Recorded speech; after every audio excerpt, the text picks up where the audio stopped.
एक बार की बात है, अकबर और बीरबल किसी बात पर चर्चा कर रहे थे। तभी एक क्षण ऐसा आया जब राजा अकबर ने कहा, बीरबल, दुनिया में हर 100 आदमी के पीछे एक अंधा व्यक्ति होता है। राजा की यह बात सुनकर बीरबल ने उनकी इस बात पर असहमति जताते हुए कहा, महाराज, मेरे हिसाब से आपका आकलन कुछ गलत प्रतीत होता है। सही मायने में तो दुनिया में अंधों की संख्या देखने वालों के मुकाबले काफी अधिक है। बीरबल का यह जवाब सुनकर राजा अकबर को काफी आश्चर्य हुआ। उन्होंने कहा, जब हम अपने चारों ओर देखते हैं तो देखने वाले लोगों की संख्या अंधों से अधिक ही मालूम होती है। ऐसे में अंधों की संख्या देखने वालों के मुकाबले अधिक कैसे हो सकती है? राजा अकबर की इस बात को सुनकर बीरबल कहते हैं, महाराज, किसी दिन मैं आपको यह बात प्रमाण के साथ साबित करके जरूर दिखाऊंगा कि दुनिया में अंधों की संख्या देखने वालों से अधिक है। बीरबल के जवाब पर राजा अकबर कहते हैं, ठीक है, प्रमाण के साथ इस बात को अगर तुम साबित कर पाओगे तो मैं भी इस बात को जरूर स्वीकार करूंगा। उस दिन यह बात यही रुक जाती है। करीब 2 दिन बीतने के बाद राजा अकबर इस बात को पूरी तरह से भूल जाते हैं, मगर बीरबल अपनी बात को प्रमाणित करने के लिए युक्ति सोचने में जुटे रहते हैं। करीब 4 दिन बीतने के बाद बीरबल को एक योजना सूझती है और वे 2 मुनीम को लेकर उनके साथ बाजार की ओर चल देते हैं। बीच बाजार पहुंचने के बाद बीरबल सिपाहियों से एक चारपाई की चौखट वहां मंगाते हैं और उसे बुनने के लिए रस्सी भी मंगवाते हैं। अब बीरबल अपने साथ लाए दोनों मुनीमों को आदेश देते हैं कि वे उनके दाएं और बाएं कुर्सी डालकर बैठ जाएं।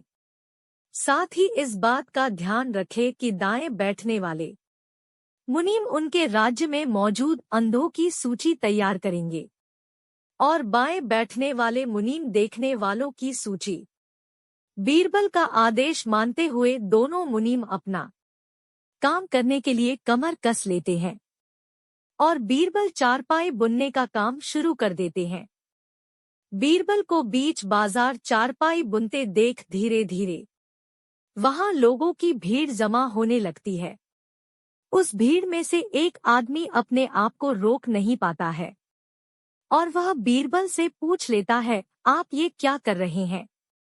बीरबल इस सवाल का कोई जवाब नहीं देते और अपने दाएं बैठे मुनीम को इशारा देते हैं कि वह अपनी सूची में इस आदमी का नाम लिख ले।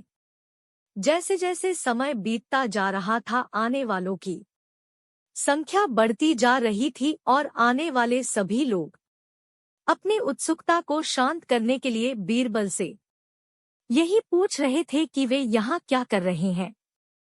इसी के साथ बीरबल अपने दाएं मुनीम को इशारा देकर यह सवाल पूछने वालों का नाम अंधों की लिस्ट में डलवाते जा रहे थे।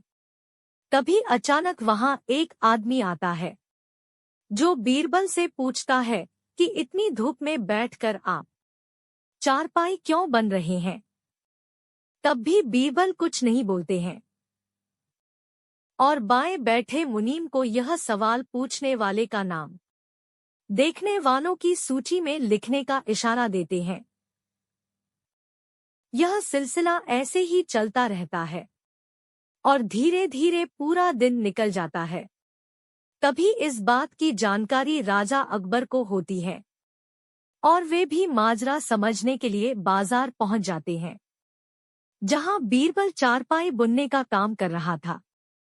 राजा भी बीरबल से यह सब करने के पीछे की वजह जानना चाहते हैं, इसलिए वह बीरबल से सवाल करते हैं कि बीरबल, यह तुम क्या कर रहे हो? राजा का सवाल सुनते ही बीरबल अपने दाएं बैठे मुनीम को आदेश देते हैं कि अपनी अंधों की लिस्ट में महाराज अकबर का नाम भी शामिल कर दो। बीरबल की यह बात सुनकर राजा अकबर को थोड़ा गुस्सा आया और आश्चर्य भी हुआ।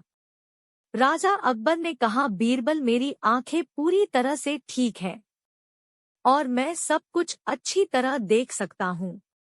फिर क्यों तुम मेरा नाम अंधों की सूची में चढ़वा रहे हो? राजा अकबर के इस सवाल बार बीरबल मुस्कुराते हुए कहते हैं, महाराज, आप देख सकते हैं कि मैं चारपाई बन रहा हूँ।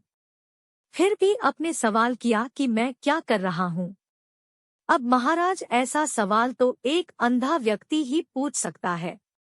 बीरबल का यह उत्तर सुन राजा अकबर को समझ में आ गया कि वह कुछ दिन पहले की गई बात को प्रमाणित करने के लिए यह सब कर रहा है। यह बात समझ में आते ही राजा अकबर भी मुस्कुराते हैं और पूछते हैं, बीरबल, तो फिर बताओ कि तुमने अपने इस प्रयास से क्या पता लगाए?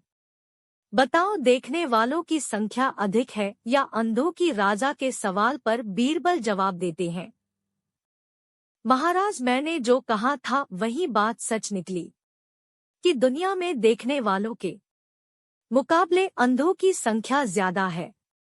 मेरे द्वारा तैयार की गई दोनों सूची का मिलान करने से आप भी इस बात को अच्छी तरह से समझ सकते हैं।